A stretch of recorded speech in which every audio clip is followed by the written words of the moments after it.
সবার আগে চলুন অতিরিক্ত করা বলতে ঠিক কি বোঝায় তা বোঝার চেষ্টা করি। নিশ্চয়ই যারা সীমা অতিরিক্ত করে আল্লাহ তাদের ভালোবাসেন না।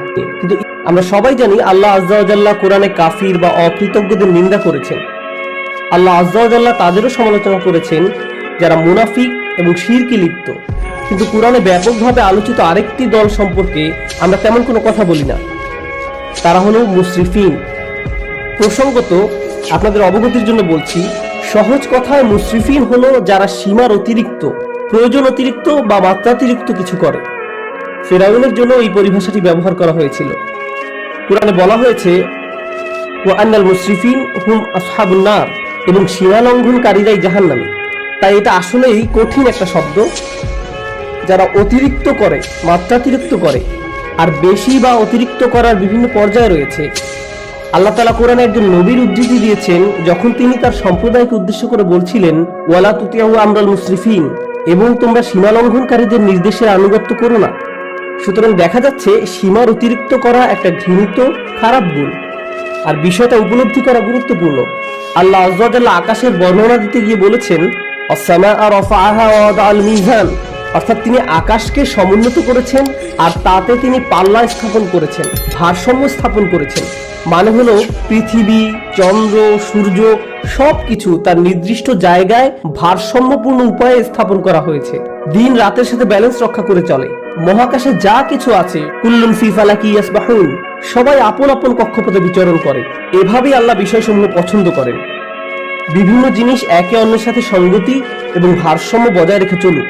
সূরা আর রহমানে আল্লাহ এই ব্যাপারটি বর্ণনা করার পর আরো যোগ করেন আল্লাহ তাতাগাউ ফিল মিজান, যাতে তোমরা ভারসাম্য লঙ্ঘন না করো, যাতে তোমরা ভারসাম্য রক্ষা করে চলো এবং কোনো কিছু সীমার অতিরিক্ত বা মাত্রাতিরিক্ত না করো।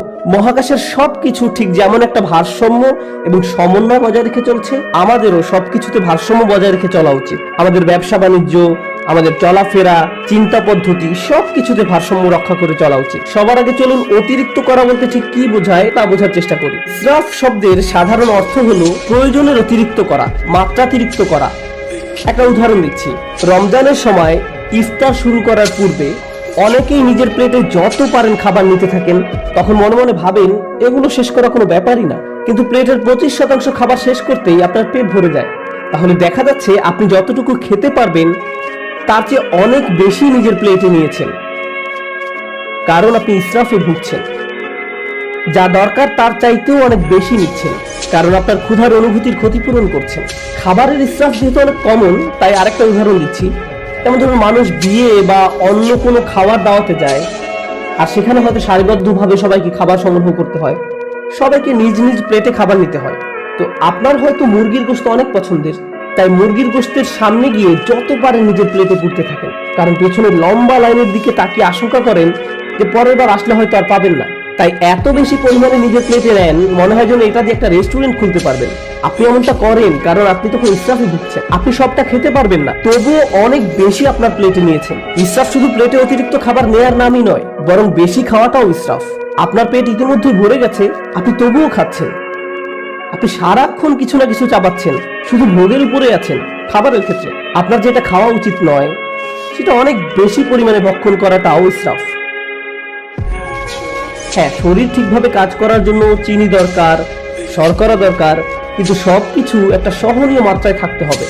এখন আপনি যদি সারাক্ষণ চকলেট বা মিষ্টি জাতীয় খাবার খেতে থাকেন, ঠিক প্রকৃতিতে যেমন ভারসাম্য রয়েছে, ঠিক তেমনি আপনি যদি খাবারের ভারসাম্য বিনষ্ট করেন, একটার চেয়ে অন্যটা বেশি পরিমাণে খান, আপনার শরীরে এর বিরূপ প্রতিক্রিয়া দেখা দিবে। এই প্রতিক্রিয়া হয়তো এখন দেখা যাচ্ছে না, কিন্তু 1 দশক পরে হার্টের সমস্যা, ডায়াবেটিসের জন্য ডাক্তারের শরণাপন্ন হতে হচ্ছে, কারণ আপনি ইসরাফে ভুগছিলেন। তাহলে দেখা যাচ্ছে ইসরাফ একজন মানুষের জীবনে বহু খারাপ পরিণতি নিয়ে আসে। আমি খাবারের উদাহরণ দিয়ে শুরু করেছি, কিন্তু ইসরাফ খরচ করার ক্ষেত্রেও হতে পারে।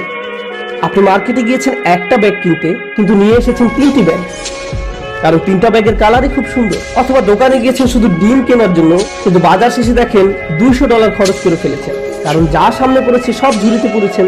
এটাও ইসরাফ। আপনার দরকার ছিল না, কিন্তু ভেবেছেন এখন দরকার নেই, পরে হয়তো লাগবে। ওইটা দরকার হতে পারে, এটা দরকার হতে পারে। এভাবে নিজেকে বুঝিয়েছেন আপনার এগুলো দরকার। এই কারণে কিছু মানুষ জিনিসপত্র অতিরিক্ত জমানোর সমস্যায় ভোগেন। তাদের এত জামা কাপড় যে ওয়ারড্রোবে জায়গা হয় না।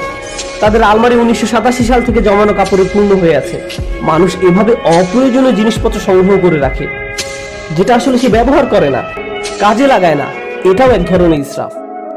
আপনি বাসায় গেলে নিজেই বলতে পারবেন জিনিসপত্র জমিয়ে রাখার সমস্যায় ভুগছেন কিনা। যদি দেখেন এখানে সেখানে ছোটখাটো জিনিসপত্র পড়ে আছে, বুঝতে পারছেন না কোথায় রাখবেন, জানেনও না এটা আসলে কোন কাজে লাগে, মনে মনে ভাবেন এটা আসলে কি কাজে লাগে, এরকম যদি অনেক থাকে, সম্ভবত আপনি ইসরাফে ভুগছেন। তো জমিয়ে রাখা আর অতিরিক্ত চাওয়া একজন মানুষের জীবনের সত্যিকারের সমস্যা হিসেবে দেখা দিতে পারে। খাওয়া এবং জমিয়ে রাখার অভ্যাস ছাড়াও ইসরাফ হতে পারে বিনোদনের ক্ষেত্রে। সবারই মাঝে মাঝে একটু রিল্যাক্স দরকার পড়ে। সোশ্যাল মিডিয়ায় কিছু একটা দেখা, কোথাও ঘুরতে যাওয়া বা কিছুক্ষণ খেলাধুলা করার মাধ্যমে একটু বিরতি নিতে পারেন, এটা সমস্যা না। কিন্তু কিছু কিছু মানুষের জন্য তার গোটা জীবনটাই যেন একটা বিরতি। ঘুম থেকে উঠেই বিনোদন করা শুরু করে, ঘুমোতে যাওয়ার সময় বিনোদন করে, একটার পর একটা জিনিস ক্লিক করতে থাকে, এভাবে ঘন্টার পর ঘন্টা পার হয়ে যায়। এটাও এক ধরনের ইসরাফ।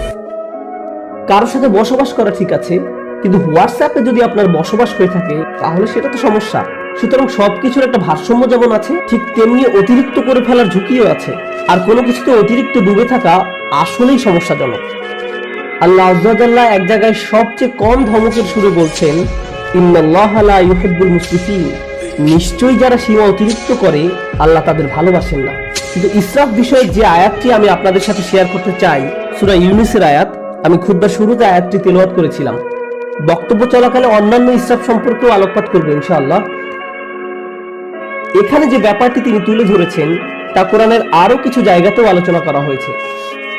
তিনি বলছেন, মানুষ যখন কঠিন কোনো পরিস্থিতিতে পড়ে যায়, সেটা অর্থনৈতিক কোনো সমস্যা হতে পারে,